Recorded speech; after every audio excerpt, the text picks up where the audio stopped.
بسم اللہ الرحمن الرحیم اللہم انفعنا بما علمتنا وعلمنا ما ينفعنا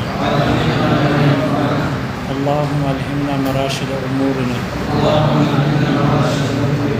وقنا شرور انفسنا ربنا تقبل منا انک انت السمیع العلیم.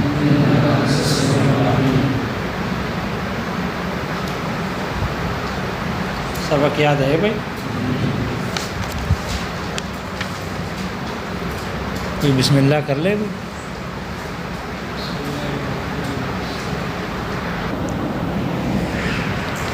آگے ایک تیسرا مسئلہ متفرع کر رہے ہیں. وَمِلْكُ النِّكَاحِ لَا يُضْمَنُ بِالشَّهَادَةِ بِالطَّلَاقِ بَعْدَ الدُّخُولِ.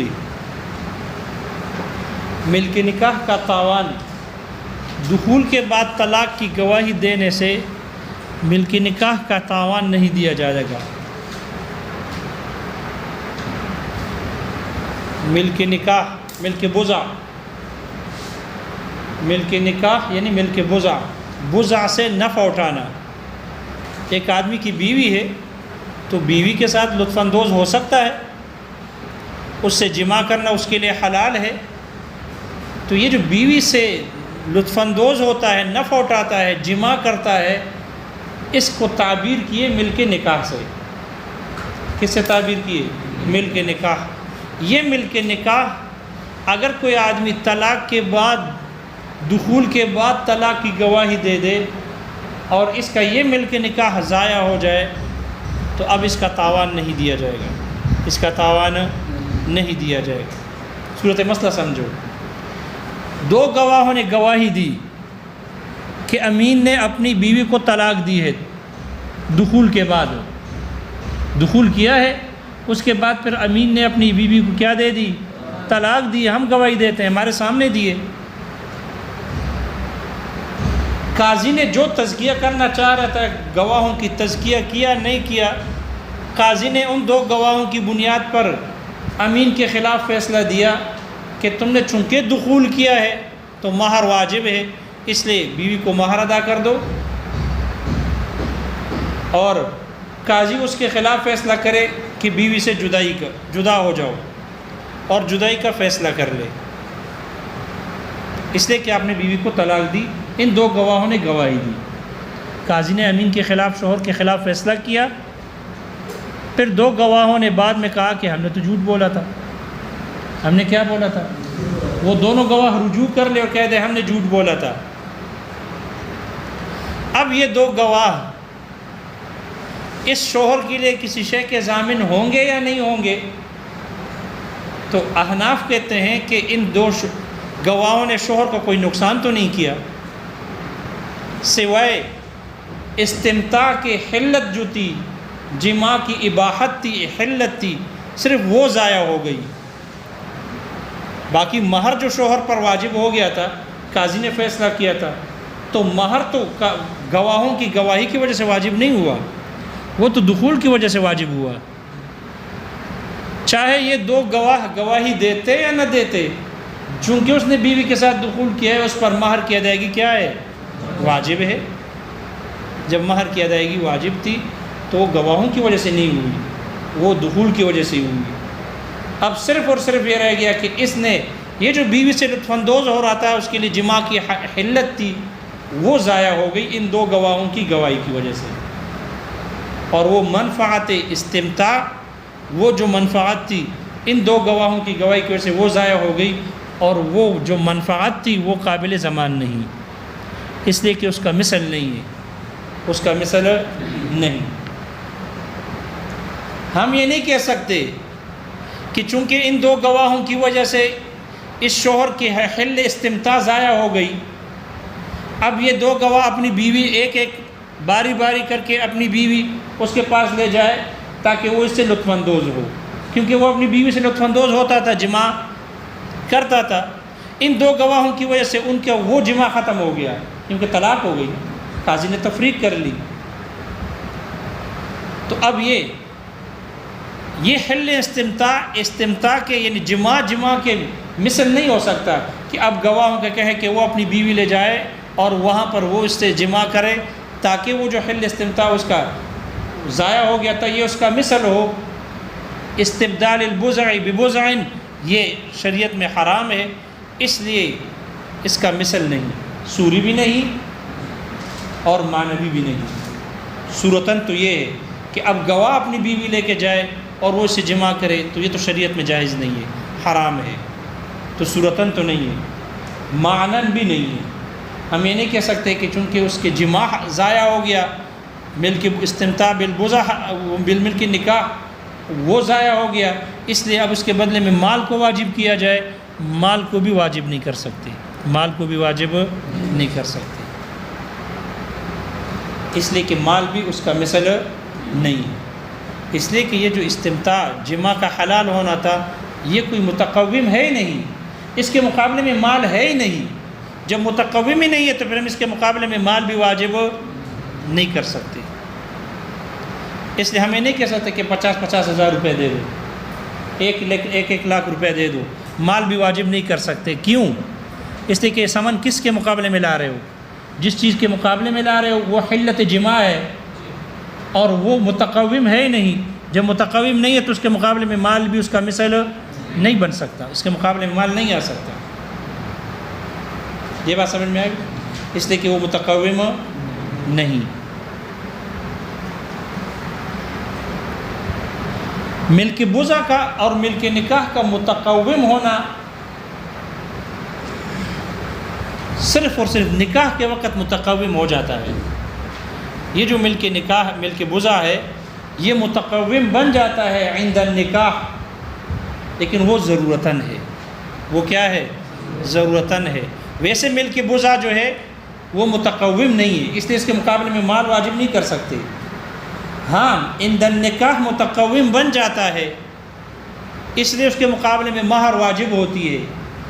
وہ جو ملک عند النکاح متقوم بن جاتا ہے وہ ضرورتاً ہے، اظہاراً لشرف المحل، کرامتاً لشرف المحل، اس محل کے کرامت اور اعزاز اور شرافت کی وجہ سے۔ اگر نکاح کے وقت بھی متقوم نہ بنایا جائے تو پھر ملک بضع مفت میں ہوگی مجاناً، پھر کیا ہوگی؟ اور جو مفت کی شے ہوتی ہے اس کی قدر نہیں ہوتی۔ کہتے ہیں آج نہ صحیح یہ نہ صحیح کوئی اور بیوی جو ہے وہ جوتی کی نوک پر ہے، جوتی کی طرح ہے، جوتی کو تبدیل کر دو۔ تو اگر یہ مفت میں ہوگی بغیر عوض کے ہوگی تو پھر اس کی قدر نہیں ہوگی۔ اس لیے اس محل کے شرافت اور عظمت کی وجہ سے، کرامت کی وجہ سے اس کے مقابلے میں عند النکاح مہر کو واجب کیا گیا تاکہ یہ مفت میں حاصل نہ ہو، یہ مفت میں حاصل نہ ہو۔ کوئی یہ بات سمجھ میں آ گئی؟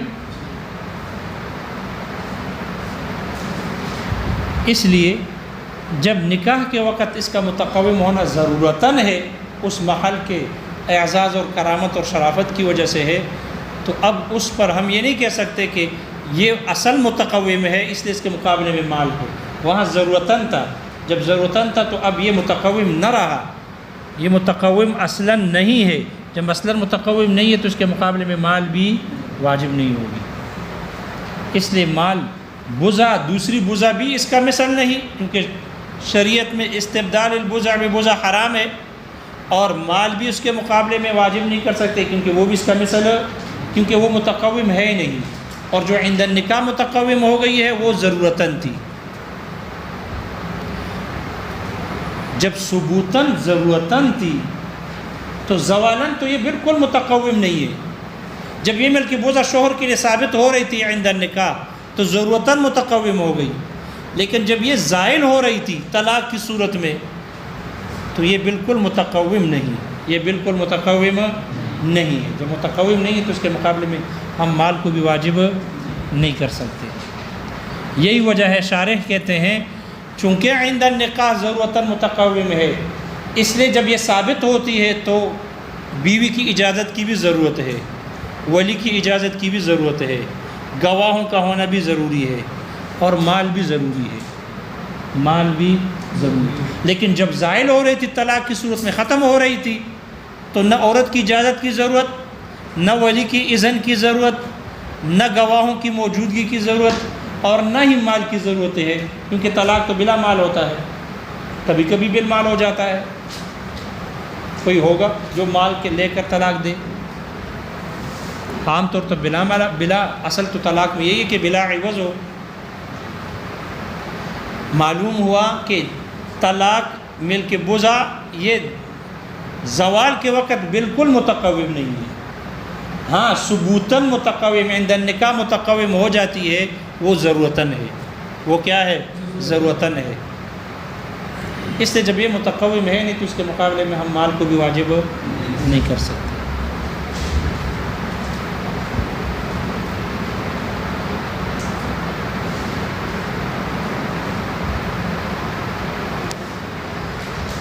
البتہ اس پر اعتراض ہے کہ آپ کہتے ہو کہ یہ جب، اور یہ امام شافعی رحمہ اللہ کی دلیل بھی ہے، امام شافعی رحمہ اللہ فرماتے ہیں کہ نہیں، ثبوتاً جیسے متقوم ہے اس کے مقابلے میں مال واجب ہوتا ہے، زوالاً بھی جب طلاق کی صورت میں یہ زائل ہوتا ہو اس صورت میں بھی یہ متقوم ہے، اس کے مقابلے میں مال واجب ہو جاتا ہے۔ کیوں؟ اس لیے کہ جو چیز زائل ہو رہی ہے بعین ہی یہ چیز ثابت تھی نا، جب ثابت ہو رہی تھی تو متقوم تھی یا نہیں تھی؟ جب ثبوتاً ثابت ہو رہی تھی متقوم تھی، تو جو زائل ہو رہی ہے تو وہی ہے جو ثابت تھی متقوم ہو کر، لہذا جب ثبوتاً متقوم تھی تو زوالاً بھی کیا ہوگی؟ متقوم ہوگی۔ اور آپ کا یہ کہنا کہ یہ زوال کی صورت میں، ختم ہونے کی صورت میں، طلاق کی صورت میں جب یہ ملک بضع ختم ہوتی ہے متقوم نہیں ہوتی، کیوں نہیں ہوتی؟ خلا کی صورت میں تو متقوم ہے۔ خلا میں تو یہی ہوتا ہے، عورت فدیہ دے کر اپنے ملک بضع کو چھڑا لیتی ہے شوہر سے، شوہر وہ مال لے لیتا ہے، فدیہ لے لیتا ہے اور طلاق دے دیتا ہے۔ تو وہاں تو طلاق ہی کی صورت میں، خلا میں تو مال ہی لے کر طلاق دیا جاتا ہے اور وہ بالمال ہوتا ہے۔ معلوم ہوا زوالاً کیا ہے؟ متقوم ہے۔ یہ کس کی دلیل ہے؟ امام شافعی رحمہ اللہ۔ شارح کہتے ہیں کہ نہیں، جو عند النکاح ثبوتاً متقوم ہوتی ہے وہ ضرورتاً ہے، اور زوال کے وقت یہ متقوم نہیں رہا۔ خلا کی صورت میں اس کا متقوم ہونا وہ خلاف قیاس ہے، وہ خلاف قیاس ہے، اور جو خلاف قیاس ہوتا ہے اس پر قیاس درست نہیں۔ خلا کی صورت میں جو متقوم بن جاتا ہے خلاف قیاس ہے، لہذا اس پر کسی اور شے کو قیاس کرنا درست نہیں ہے، اس لیے وہاں جو زائل ہو رہی ہے اور اس کو مال واجب ہوتا ہے وہ خلاف قیاس ہے، اس لیے اس پر قیاس کرنا درست نہیں۔ کوئی مسئلہ سمجھ میں آ گیا؟ تو چونکہ احناف کے نزدیک ملک بضع یہ متقوم نہیں، تو دوسری ملک بضع اس کا مثل نہیں، کیونکہ وہ شریعت میں حرام ہے، اور مال واجب نہیں کر سکتے اس لیے کہ مال بھی اس کا مثل نہیں ہے، اس لیے کہ وہ متقوم ہے ہی نہیں کہ مال کو واجب کرے۔ جب متقوم ہے ہی نہیں تو مال بھی واجب نہیں ہو سکتا، اور عند النکاح اس کا متقوم ہونا ضرورتاً ہے۔ وہ کیا ہے؟ ضرورتاً ہے۔ پتہ نہیں مسئلہ سمجھ میں آ گیا؟ لہذا جس چیز کا مثل نہ ہو اس کا تاوان بھی واجب نہیں، لہذا یہ دو گواہ رجوع کر لینے کے بعد شوہر کے لیے کسی شے کے ضامن نہیں ہوں گے، نہ دوسری ملک بضع کے جو شریعت میں حرام ہے، اور نہ ہی مال کے، کیونکہ ان دو گواہوں نے سوائے حل استمتاع کے اور کوئی شے کا نقصان نہیں کیا شوہر کا۔ رہا وہ جو مہر کا واجب ہونا تھا وہ تو دخول کی وجہ سے واجب ہو گیا تھا، نہ کہ طلاق کی وجہ سے۔ کوئی مسئلہ سمجھ میں آ گیا؟ ہاں، قید لگائی اس مسئلے میں قید یہ لگا دی کہ شوہر دو گواہ گواہی دے دخول کے بعد طلاق دینے کی۔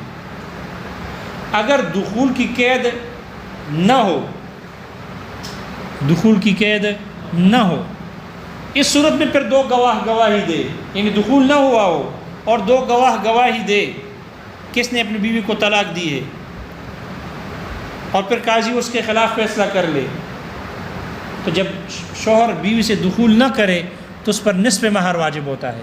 کتنا مہر؟ نصف مہر واجب ہوتا ہے۔ لہٰذا پھر نصف مہر واجب ہوگا. قاضی اس پر فیصلہ کرے گا کہ تم نصف مہر عورت کے حوالے کر دو، اور جدائی کا فیصلہ کر لے گا، تفریق کا. اب یہ جو نصف مہر واجب ہوا یہ ان دو گواہوں کی وجہ سے واجب ہوا. اگر یہ دو گواہ گواہی نہ دیتے تو اس پر نصف مہر واجب نہ ہوتا. کیوں؟ اس لیے کہ اس میں اس بات کا امکان ہے کہ ہو سکتا ہے کہ نعوذ باللہ اس کی وہ بیوی مرتد ہو جائے. اگر وہ بیوی مرتد ہو جائے تو اب اس پر مہر واجب نہیں، عورت کے لیے مہر واجب نہیں ہوگا شوہر پر. یا وہ عورت شوہر کے بیٹے کو، جو دوسری بیوی سے تھا، شوہر کے بیٹے کو اپنے اوپر قدرت دے دے، یعنی اس کے ساتھ زنا کر لے، تو ظاہر بات ہے جب اس کی بیوی اس کے بیٹے کے ساتھ زنا کرے گی تو یہ اپنی باپ پر حرام ہو جائے گی، یہ بیوی اپنے شوہر پر حرام ہو جائے گی، ناشزہ بن جائے گی نا. جب ناشزہ بن جاتی ہے تو مہر واجب نہیں ہوگا. مہر واجب، اب وہ جو نصف مہر واجب ہوا تھا ان دو گواہوں کی وجہ سے واجب ہوا، کیونکہ دخول تو ہوا نہیں ہے اور عورت میں امکان تھا مرتد ہونے کا، یا اب بیوی کے ساتھ، شوہر کے بیٹے کے ساتھ زنا کا امکان تھا کہ وہ مہر ساقط ہو جائے ان سے. جو نصف مہر واجب ہے ذمے میں وہ ساقط ہونے کا احتمال رکھتا تھا. جب ان دو گواہوں نے گواہی دی اب اس پر وہ مہر لازم ہو گیا ان دو گواہوں کی وجہ سے. گویا کہ ان دو گواہوں نے شوہر کے قبضے سے وہ نصف مہر لیا اور عورت کو دے دیا، شوہر سے غصب کیا اور عورت کے حوالے کیا. تو یہ دو گواہ اس شوہر کے لیے نصف مہر کے ضامن ہوں گے، نصف مہر کے ضامن ہوں گے. یہ اس وقت ہے کہ جب قبل الدخول دونوں گواہوں نے طلاق کی گواہی دی ہو. پتہ نہیں مسئلہ سمجھ میں آ گیا؟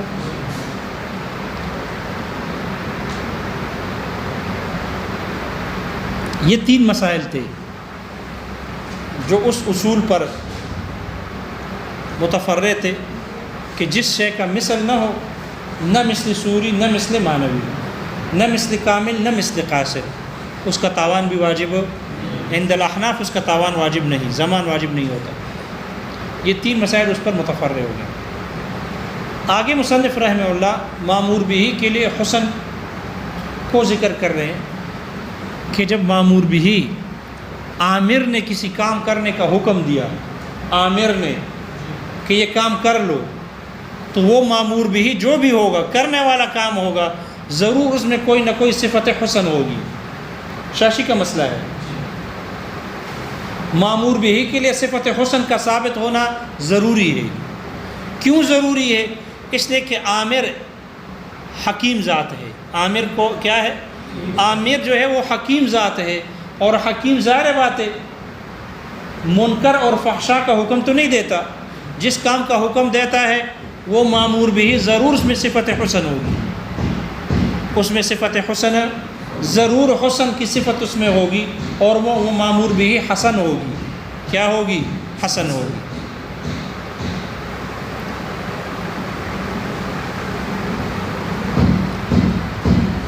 اور جس کام سے منع کرے کہ یہ کام نہ کرو، اور عامر حکیم ذات ہو، تو جس کام سے روک دے اور منع کر دے ضرور اس فعل میں کوئی نہ کوئی قباحت ہوگی، ضرور اس فعل میں کوئی نہ کوئی کیا ہوگی؟ قباحت ہوگی. وہ فعل قبیح ہوگا، اس لیے کہ ناہی ذات، منع کرنے والی ذات وہ حکیم ہے. وہ کیا ہے؟ حکیم. فعل کا حسن ہونا اور فعل کا قبیح ہونا کیا مطلب ہے اس کا؟ محشی نے اس کے تین معنی لکھے ہیں. یہ فعل حسن ہے، اچھا فعل ہے. یہ فعل قبیح ہے، برا فعل ہے. یہ فعل کا اچھا ہونا، برا ہونا، حسن ہونا، قبیح ہونا، اس کے تین معنی لکھے ہیں. پہلا معنی فعل کے حسن ہونے کا یہ ہے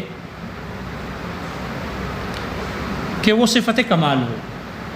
فعل کے حسن ہونے کا معنی ہے کہ وہ صفت کمال ہو. کالعلم، جیسے علم ہے. اگر کوئی علم حاصل کرتا ہے تو آدمی کہتے ہیں اچھا کام کر رہے ہو، اس لیے کہ یہ صفت کمال ہے. عالم بمقابل جاہل کے اس میں کمال ہوتا ہے، اس میں نقصان ہے، جاہل ہے. اور فعل کے کبھی ہونے کا معنی اس پہلے معنی میں صورت میں صفت نقصان کا ہونا، کل جہل، جیسے جہالت ہے. تو یہ فعل حسن ہے، یہ فعل قبیح. فعل حسن کا معنی ہے صفت کمال، اور فعل قبیح کا معنی ہے صفت نقصان، کل علم والجہل. دوسرا معنی ہے فعل کے اچھے ہونے کا، حسن الفعل، کہ وہ فعل دنیاوی غرض کے موافق ہو، وہ فعل دنیاوی غرض کے موافق ہو. اگر وہ فعل دنیاوی غرض کے موافق ہے، مناسب ہے، تو وہ فعل حسن ہے. اور اگر وہ فعل دنیاوی غرض کے منافی ہے، غرض دنیاوی کے منافی ہے، تو وہ فعل قبیح ہے. وہ فعل کیا ہے؟ فعل قبیح.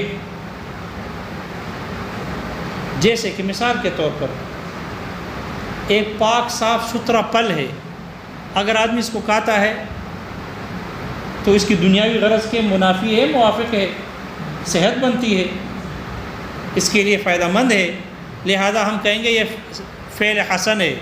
آپ کا یہ اچھا پھل کھانا، اچھی چیز کھانا، اچھے مجلس میں شرکت کرنا، اچھے لوگوں کے ساتھ اٹھنا بیٹھنا کام کرنا، یہ آپ کا فعل حسن ہے، اس لیے کہ دنیاوی غرض کے موافق ہے. نیک لوگوں کے ساتھ رہو گے نیک بنو گے، مجرمین کے ساتھ رہو گے تو مجرم بنو گے، یا عند اللہ مجرم بنو گے یا عند الناس بن جاؤ گے، حکومت کے ہاں بن جاؤ گے. تو زور لوگ کہتے ہیں آپ کا یہ کام ٹھیک ہے، اچھے لوگوں کے ساتھ جا رہے ہو. آپ کا یہ فعل قبیح ہے، آپ جس لوگوں کے ساتھ آ رہے ہو جا رہے ہو جو کام کر رہے ہو یہ کام ٹھیک نہیں ہے. یہ فعل حسن فعل قبیح، اس لیے کہ دنیاوی غرض کے مناسب اور مخالف ہے. تو اگر موافق اور مناسب ہے تو یہ فعل حسن، اور اگر دنیاوی غرض کے مخالف ہے اور منافی ہے تو یہ فعل قبیح. فعل کے حسن اور قبیح ہونے کا تیسرا معنی یہ ہے کہ فعل حسن اس فعل کو کہتے ہیں جس پر ثواب کا مرتب ہو، جس کے کرنے والے کو ثواب ملے اور وہ مستحق کے تعریف ہو. اور فعل قبیح کا مطلب یہ ہے کہ جس کے کرنے والے کو عذاب ہو، عقاب ہو، اور کرنے والا مستحق ملامت اور لوم ہو، مذمت ہو. فعل کے حسن اور قبیح کا تیسرا معنی اس کے کرنے والے کو ثواب ملے یا اس کے کرنے والے کو عذاب ملے، عقاب ملے. یہ ہے فعل حسن اور فعل قبیح. تین معنی ہو گئے، یہ فعل حسن ہے اور یہ فعل قبیح ہے. پہلا معنی ہو گیا فعل حسن اور قبیح کا صفت کمال اور صفت نقصان، کل علم والجہل. دوسرا معنی صفت فعل کا حسن اور قبیح ہونے کا معنی دنیاوی غرض کے موافق مناسب ہونا یا دنیاوی غرض کے منافی اور مخالف ہونا. اور تیسرا ہے کرنے والے کو ثواب ملنا اور مستحق کے تعریف ہونا، یہ فعل حسن ہے. اور فعل قبیح کرنے والے کو عقاب کا اور مستحق کے سزا کا ہونا اور مستحق کے ملامت اور مذمت کا ہونا. یہ جو پہلے دو معنی ہیں یہ بالاتفاق فعل کے حسن اور قبیح کے یہ دو معنی بالاتفاق عقلی ہے. بالاتفاق کیا ہے؟ شریعت نہ بھی ہوتی، عقل حکم لگاتا، فیصلہ کرتا، ہاں یہ فعل حسن ہے، یہ صفت کمال، یہ فعل حسن ہے، یہ صفت نقصان، یہ فعل قبیح ہے.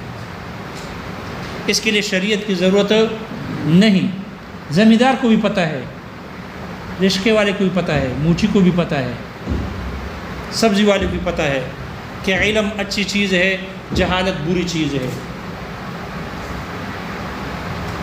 یہ بات سمجھ میں آ گئی؟ تیسرے معنی میں اختلاف ہے، کرنے والا کو ثواب ملنا اور مستحق کے تعریف ہونا یہ فعل حسن، اور فعل قبیح کرنے والا مستحق عقاب ہونا اور مستحق مذمت ہونا. اس تیسرے معنی میں اختلاف ہے، یہ عقلی ہے یا شرعی ہے، اس میں اختلاف ہے. شیخ ابو الحسن اشعری رحمہ اللہ کے نزدیک یہ شرعی ہے، اور ماتریدیہ کے ہاں یہ بھی عقلی ہے. یہ بھی کیا ہے؟ عقلی ہے.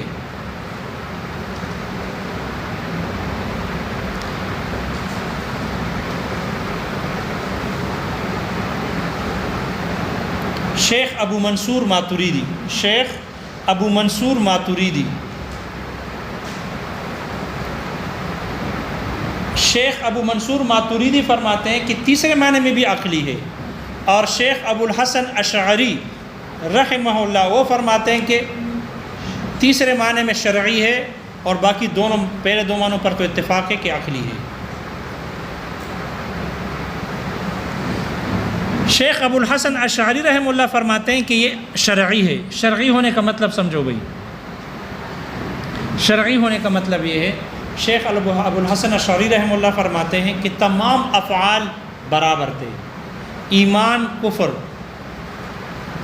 ظلم عدل، جھوٹ سچ،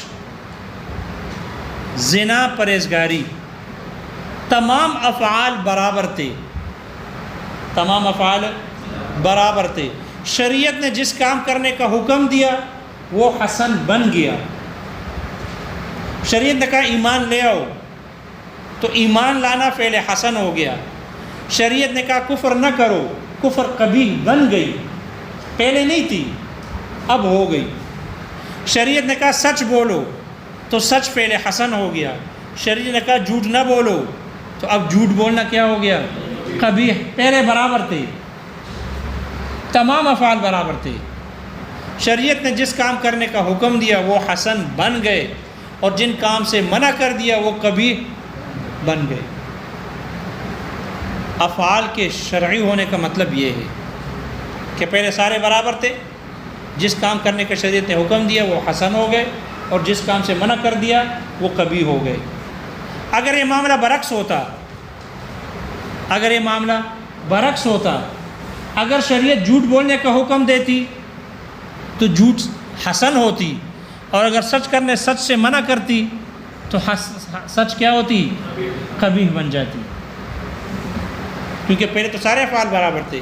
شریعت نے جس کام کرنے کا حکم دیا وہ حسن ہو گئے، اور جس کام سے منع کیا وہ قبیح ہو گئے۔ شرعی ہونے کا مطلب سمجھ میں آ گیا؟ جبکہ شیخ ابو منصور ماتریدی، جس میں احناف شیخ ابو منصور ماتریدی کی اتباع کرتے ہیں عقائد میں، شیخ ابو منصور ماتریدی احناف ماتریدیہ ہے، شوافع اشاعرہ ہے، تو ماتریدی کہتے ہیں شیخ ابو منصور ماتریدی رحمہ اللہ کہ نہیں، عقلی ہے۔ عقلی ہونے کا مطلب یہ ہے کہ تمام افعال آپس میں برابر نہیں تھے، تمام افعال آپس میں برابر نہیں تھے۔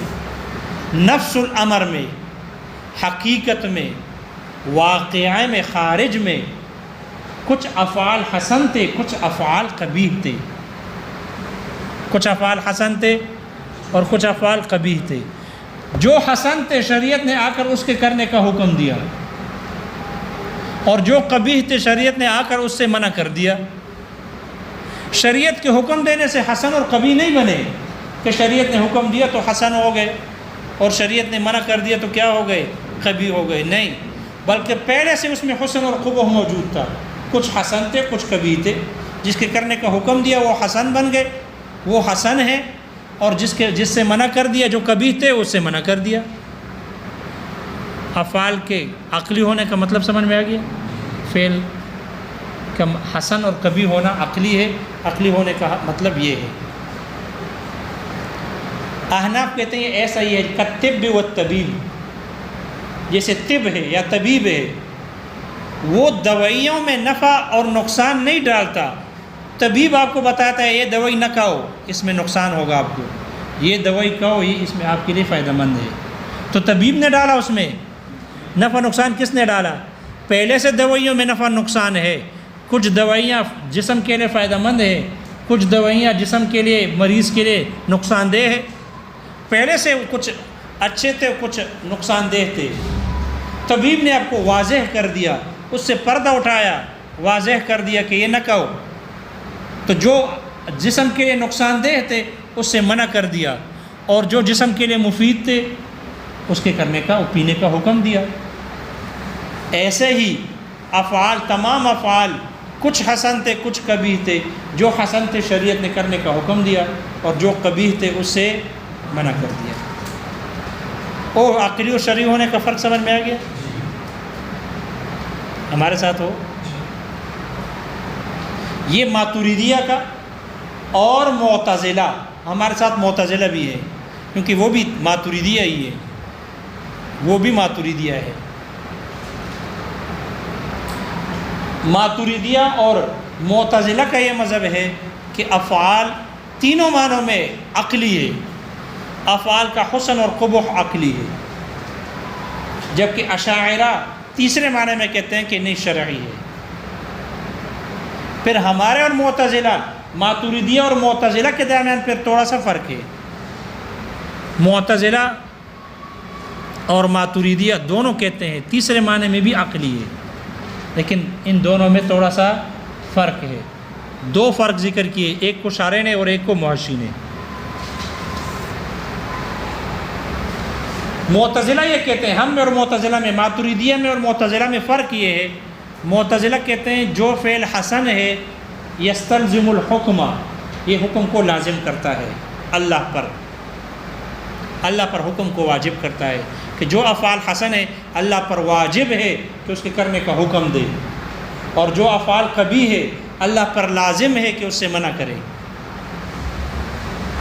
یہ کون کہتے ہیں؟ معتزلہ کہتے ہیں۔ ہم کہتے ہیں اللہ پر کوئی چیز واجب نہیں ہے، اللہ پر کوئی چیز واجب نہیں ہوتی، بلکہ اگر شریعت نہ